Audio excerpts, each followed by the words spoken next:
Hey there, and welcome to That's Audacious, where we share entrepreneurial stories from amazing leaders to inspire and motivate you to be bold, brave, and audacious. I'm your host, Lauren Clement, the brand navigator, here to share stories that will make you say, well, that's audacious. Hello and welcome to another episode of That's Audacious. I'm really excited with our guest here today. We have the fabulous David Antonacci of Teeny Tiny Homes on the podcast today. David, I'm not going to do a big introduction because you've got such a great story. Can you tell us a little bit about where you've come from and why you got into creating these amazing teeny tiny homes for people? Well, to be honest, I've always been in the building game, and I've always wanted to do like affordable housing. And when I tried to do it for myself, because I tried to offset my mortgages as well, to be honest, and because I tried to do it myself, it was like every time I looked around, I'm going, oh God, they're so expensive. Like back then, it was like, fuck, it's like 200 grand. And I'm thinking, like, I've got 200 grand. That's crazy. So I decided I'm going to do this myself. This is ridiculous. There's got to be dudes like me. And so I started the business, and how can I do it cheap? How can I serve? How can I give more? How can I bless the customer? How can I make it cheap for them?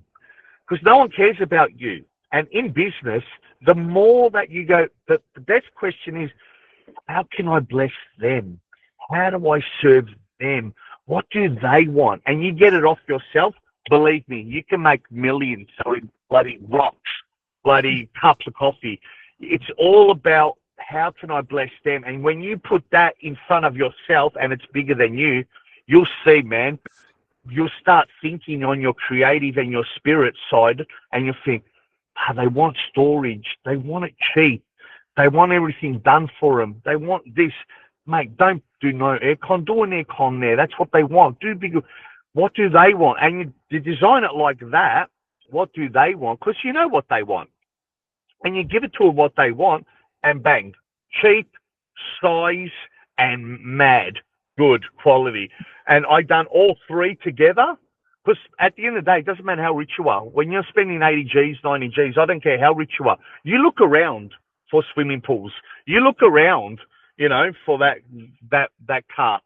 Because there's a lot of money, and that's why I thought I'm going to add the most value, be the biggest, as in with size, and be the cheapest, and make them look mad.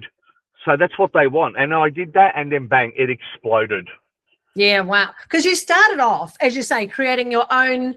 It's a typical entrepreneurial story, isn't it? Is you see a problem, so you go, I can fix this, right? Yeah, bad. Janine Ellis with Boost Juice was exactly the same. I can't get a juice, I'll make it myself. So you built your own, like, granny flat in your own garden, and you sold it like that, and you went, hang on a minute, there's an opportunity here. How long ago was that to where we are now? How many years has it taken to get you from that first initial idea? I think 8.5 years is when I started selling the ones that I first made, and then I sold them so quickly, and they just went out the door, and I thought, wow, that was quick. 1 day later, I thought, wow, that was crazy. So I done it again and again and again, and about 8.5 years ago, and now I do, I'm not joking, we build 14 buildings a month. You know what amazing. I mean? So we used to do 7.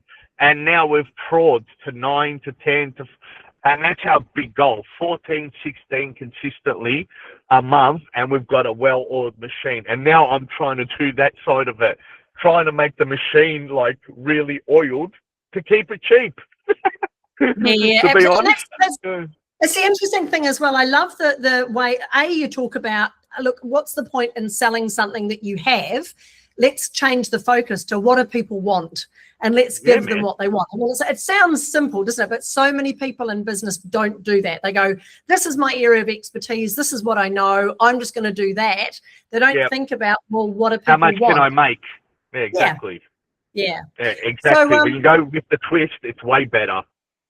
Yeah. So what do you think the secret has been to you also, not only in the massive growth that you've had in terms of your output, but in the amazing team that you have as well? Because I know you've gone from just yourself and maybe a couple of others working at your house, and now you've got your own, property. You've got a great team, and you've got a team that love being there. What's been your secret to that success? Well, to be honest, I've tried to keep it like a culture. So I told them all, and it's been true, that, look, guys, we grow together. I am different. I'm spiritual, and I take the Richard Branson way. I will bless yous hard. You know what I mean? We make money. Believe me, I'll give it to you left, right, and center. Just help me make money, and I'll show you $1,000 here, $2,000 here, $3,000 there. I'll up your wage from $38 to $50 for this. I'll give you tickets. This is how I work, guys. You look after me. Trust me, I'm smart. I'm a hustler. I'll look after yous. You make me up there, I'll bring you. And you know what? They love it. So they love what we do, and they love my style, and they think, mate, you know what? This is a train that's moving that way. Do I jump off and go on something shit, or do I jump on it because I actually believe it's going that way? Actually, it is going that way. I'm in. Sweet. Let's go. It's all blood, sweat, and tears. You know what I mean? And we grind. And we go, how to move, get out of the way. I'm going to take this on. I'm going to lead, bring it on. And I've got that big balls attitude, and I spread it in my office about, let's play, let's eat the competition alive. Da-da. So I'm that style, and because I'm a good leader, because I know how to lead myself, they think, I'm sick of being negative and companies going nowhere and there's no vibe. This is a free lesson on something that's winning, and I'm getting my mindset trained most of the hours of the day in a positive environment. You know what? I love my job. And that's how I got them all loving their job, because I love my life, and I'm thinking, I want to win. There's something to be said about leading by example, which is cool, but also that taking everybody on the journey. It's not like you don't work for me. We're working together as a team. We're all on this train together. We're doing this together. And I see you so often on that work site with them, working alongside them in the heat and the dust and all the rest of it that's getting on. So let's talk a little bit more about how you've attracted the right clients to your brand as well, David, because there'll be people out there who go, oh, he's a bit too much of a hustler for me, and there'll be people that are put off by that style of branding. But hasn't that been also a learning lesson for you as well, that you're attracting people who love that positive thinking, we can do anything vibe as well? Is that what's happening? Is you're just attracting the right people? It's 1,000,000% what's happening. At the end of the day, strategies is what you need, but it's that law of attraction, like. You want to do business that you like, with people that you like. And the law, which is a law of attraction, the more you think it, the more it becomes your way. And that's where the positivity and that whole force comes together. And it's, I'm not going to write it, but it's called the law of attraction. You know what I mean? Everyone knows about it. And believe me, it's true, man. When you focus, you can do anything. Your mind just has to create it first, and accept it, and then celebrate it like it's already happened. And believe me, the universe, whatever you want to call it, will go bang, shape it all just to fall in your lap. And that's where I've been so successful in all my businesses, developments, everything I do is gone nuts, because it's like, this really works. And all the billionaires tell you the same thing, and the multi-millionaires, it's what you focus on, the law of attraction. Focus on visualizing it, celebrating like it's already happened. Think it out, word it out, say it. You're going to do it, bang, and all that energy brings it to you. And these are billionaires and millionaires. If you read their books, it's always the same thing. Law of attraction is true, like gravity. You can't see it, but it's bloody true. It's still, when you drop something, you will fall. It will fall. The same as this. You can't see it, but it is true, man. And the billionaires, not your friends, billionaires and the multimillionaires say the same thing all the time in all their books and all their seminars and all their content. So that's how I use Yeah, it. So I use absolutely. that with business together. Hello, if you don't only believe yourself in business and believe in yourself, and that's it, and you don't believe in anything of the laws can work, then it's a lot harder. Together, you're Mm, a mm, dynamite. So yeah. yeah, that's So my take on it, guys. so that approach that you have also feeds into your whole marketing strategy, because you have a lot of fun with your marketing, and we see a lot of your stuff on Yeah, Instagram and Facebook and yeah, TikTok and so on. You have a lot of fun with that, and you're not scared to do things that maybe other competitors in the same space wouldn't do. You've got a definite yeah. brand culture and a I brand do. emotion. Has that been something that has just come from your personality, or is that something that's more of Yeah. a conscious effort? Oh, hey, this is the style of marketing we want to do. That's just me. It's just my style, and I thought, you know what, life's short. Let's live free. I'm not going to act and wish that I was this and I was that, you know. So I thought to myself, I'm just going to be me and accept myself, because love thyself before you love thy neighbor. It's in all the good books. And when that's happening, mate, you've got an energy. And when they meet me, mate, I put a rock. It's like I've got a firecracker up my ass, but I give them a firecracker too. They think I'm pumped. I like this guy. He's good energy. It's better than having no energy and nothing, and everyone's confused. You know, so it's like that's where it's like they like it. So mainly, the haters hate it because hate hates hate. You know what I mean? And hurt people hurt people. So all the people that are hurt, which is heaps, don't like it, and then the majority of the people that love themselves too, and they know that's a beautiful thing to be free, like it. So I've got 80% likers, and that's what makes my business work. So, and not to focus on the 20%. I guess if I worried about the 20%, I'll go cuckoo. You know what I mean? So I just block it out. I don't even read the comments, this, that. I just thought, you know what? I don't care. You know what I mean? This is me. I'm trying my best. I'm being honest, and I'm helping the customer. I'm serving. I'm giving. When you're on the good team, you never lose. Yeah, I love that. And it's a nice, if you're listening to this podcast, you are listening to the That's Audacious podcast. If you like what you're hearing, there are lots of other episodes. Please go check them out, like and subscribe, and you'll get the latest episodes as well. The cool thing about that, David, is a lot of entrepreneurs, especially I see it more with female entrepreneurs, which is quite funny, is they worry too much about the opinion of others. They worry too much about the world, what they'll think of them. And I'm hoping from this conversation, they will learn that as long as you are yourself, as long as you are authentically you, you are going to get people that don't like it. And that's fine, because they're not your people. It's all about just doing what you feel naturally. And I think you do it to an nth degree, which is brilliant. It absolutely shows through all of your marketing. Now, one question I quickly had for you was, in the construction industry, they talk about something called the iron triangle, which is you've got three things, right? You can have it cheap, you can have it fast, you can have it good, but you can never have all three. You've got to have some sort of compromise, because you can have it fast, but it'll cost you more. You can have it really good and cheap, but it's going to take forever. All that sort of stuff. You seem to have managed to destroy that iron triangle by delivering a product that not only is like it's all got all the certifications, it's an A1 class build, it's well fitted out. People can design it how they want it. So the product itself is great quality. It's affordable. It's like 20% cheaper than anybody else in the marketplace. And you do it, like you say, in a month, you're creating 14 homes. You're doing it fast.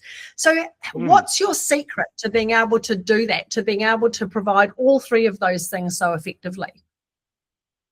I have to give it to the seminars. I go to a lot of seminars because they take 40 years of their life and you can learn it in 3 years.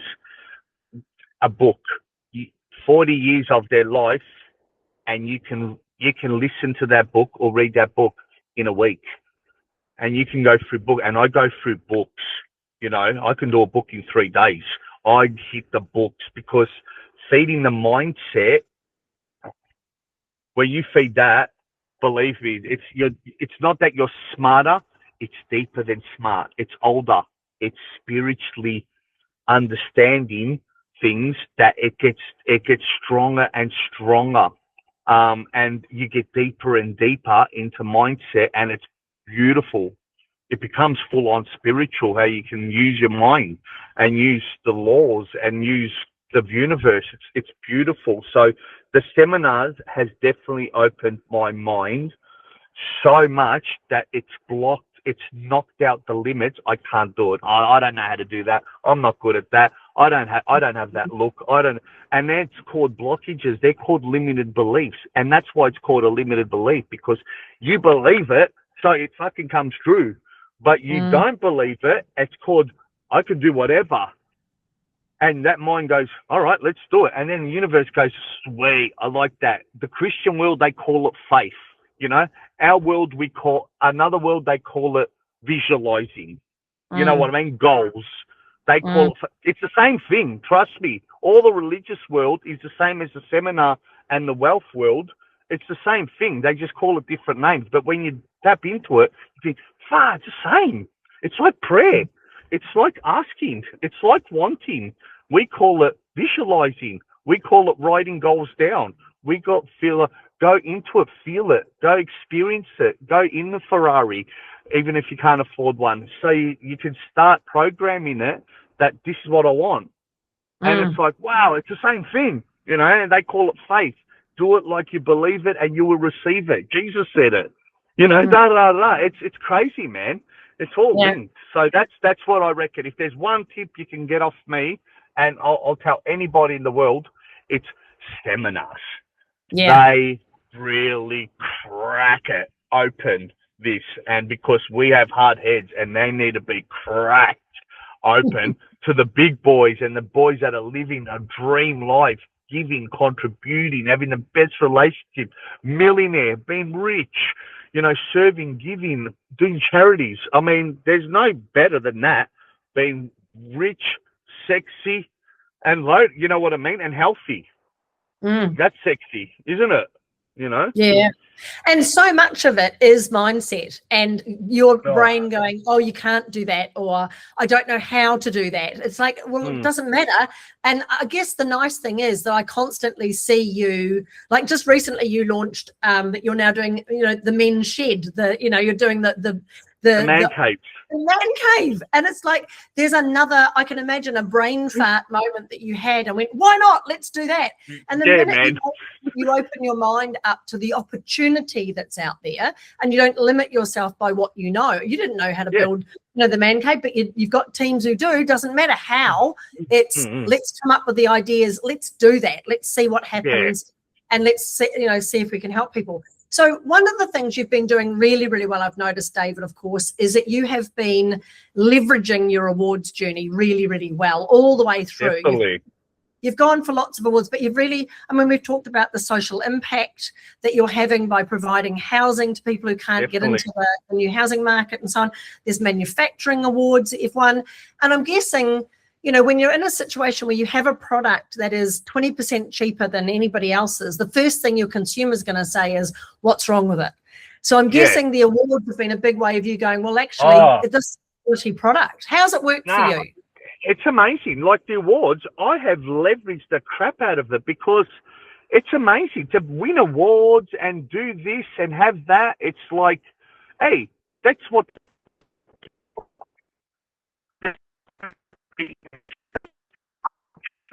everyone, hey, I won this is the award. And so people see the awards and then they see, you know what? Wow, there's no faking that. You know what I mean? Because you can look him up all day long. Yeah, he has won that. He has come second. He has come bronze. He has come first. He has come gold. He has won that. Wow. So, and that's what it's leveraging. Ridiculous. I reckon every company should go for that. Competitions, awards, all that stuff. That's fantastic because you can make a fortune out of it. I'm just going to be straight because it's whatever it costs to fill them out and this and that and that, blah, blah, blah, blah, whatever. But at the end of the day, believe me, it super succeeds what you pay, even if you have to pay, to keep getting them done and done and done. And you just try because because you're confident in yourself, bang, you can leverage that 100-fold easy. So what's the ROI been from the awards, David, do you think? What has it increased your brand awareness? Has it increased the type of quality person who comes to you? What's the ROI that you've been getting? Oh, I don't like, the ROI is that it's more customers, more trust, more money, and it shows more like genuine, and they know they're more comfortable buying, which is a good thing because you want to show them that, hey, I'm not going to steal. Trust me. You know what I mean? I'm here to I'll do what you want and I'll deliver. Trust me. And it's kind of like the awards help you say, hey, trust me. I'm not into that. I'll give. Don't worry. I'll deliver. I'm into it. I'm not going to go broke or go to jail for what? 100 grand. It's bananas. 100 grand, 200 grand. You know what I mean? So believe me, I'll deliver. And that's what I like about the awards. They basically say, hey, trust me. Yeah, and you're working in a relatively unregulated sector as well. There's no tiny homes. There's sort of regulations on building, but there's no tiny homes. So there have been a couple of providers in that sector who have fallen over, and there's a bit of mistrust out there. What about in terms of your relationship with your suppliers? Have they said anything about the awards that you're winning? Yeah, they've commented. The ones I know properly, the bosses, yeah, they do. It hasn't kind of helped me that way, but it's helped me in the best way. The customers, basically, it just shows more trust. And at the end of the day, without customers, no oxygen. Yeah. You need customers. Don't worry, you can have the best ideas, blah, blah, blah. You're the best at business. Mate, if you got no customers, it's all going to go downhill because cash flow runs out straight away if you own a real business. You know what I mean? It's straight away. You need it coming in, and then you improve, then you fix. Without the cash, you can't splash. We're fixing it. You know what I mean? It's period. Yeah. So you got to keep innovating. Yeah. Yeah, you don't have a business, that's for sure. So to finish up, because it's a very short episode. We could talk for ages, of course. Yeah. Tell us a little bit about your plans for teeny tiny homes. I mean, I know at the moment, if you're in Queensland and you're looking at a tiny home, teeny tiny homes has got to be the market leader. I mean, in terms of affordability and quality, and you're probably the only one who has the same number of certifications as anybody, like the highest rated energy rate, all the rest of it. But are you looking at your national presence? What are your goals for the brand, David?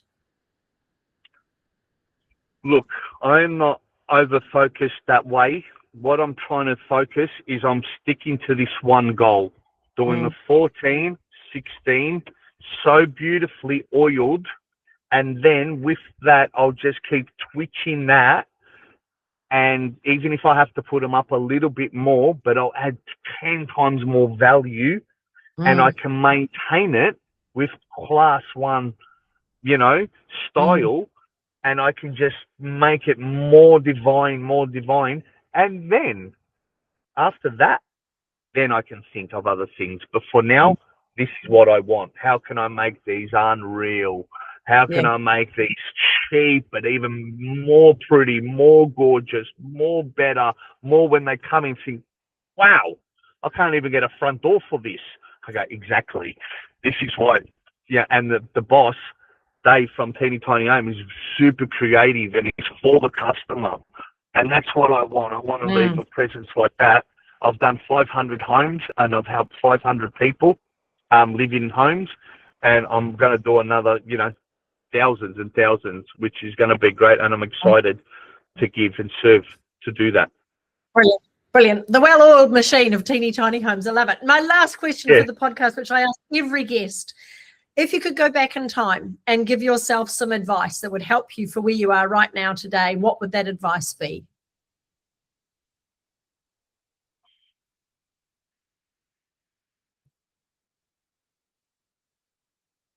To trust more, leverage more with workers. To get out of that grind of working in it and working on it, will accelerate the needle so much more than you trying to save money. That's it. And if I think every entrepreneur would probably say a similar thing, man, leverage, man, get smart people, get people, don't be a tight ass, spend the money, do it, because that's how you'll super succeed. And you can just get them better and better people to get even a better business, and think with that mindset, not how I can do it. Yeah, you know? I love it. I love it. An entrepreneur mindset. It's not about what you can achieve, it's how you can take other people along on the journey with you. Dave, it's been awesome to chat with you today. Thank you so much for being on the show. You too. Thank you. If you're looking at Team Tiny Homes, the links will be underneath this podcast on the website. So go and check them out. Follow David, but also have a real think about your own mindset as an entrepreneur and how you're building your brand, how you're building your business, and learn some lessons from our discussion today. Dave, thank you so much for being on the show. It's been absolutely brilliant to be working with you, and all the best for the rest of your award-winning success this year. No worries. Thanks, guys. Thanks so much for listening to the That's Audacious podcast. Remember, there's no place for modesty in business, and you do deserve to be well known, well paid, and wanted. For more episodes, please subscribe to the podcast on your favourite channel or follow us online. The links are in the description below.